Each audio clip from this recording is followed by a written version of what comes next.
Punjab university old campus के hostel Khalid बिन वलीद के एक कमरे से बदबू आने पर इंतजामिया ने कमरा खुलवाया तो वहां नौजवान की ताफुनज़दा लाश मौजूद थी। मंजूर पाकपतन का रिहायशी और MA उर्दू पार्ट 1 का तालिब इल्म था।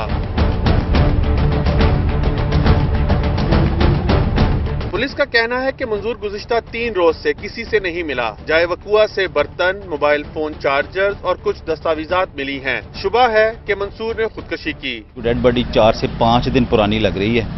अभी वो लेबॉर्ट्री और बाकी चीजें हम लोग कर रहे हैं, क्राइम सीन इन्वेस्टिगेशन जो होती है वो कर रहे हैं। डेड बॉडी को रिमूव करवाते हैं, फिर जो केमिकल और बाकी चीजें करने के बाद जो PFS से रिजल्ट आएगा फिर डिसाइड कर पाएंगे कि ये मर्डर है, खुदकशी है या कोई और वजह से। पुलिस ने नौजवान की लाश पोस्टमार्टम के लिए मुर्दा खाने मुंतकिल करके तफ्तीश शुरू कर दी है। कैमरामैन साजिद इलियास के साथ उमर जावेद, दुनिया न्यूज, लाहौर।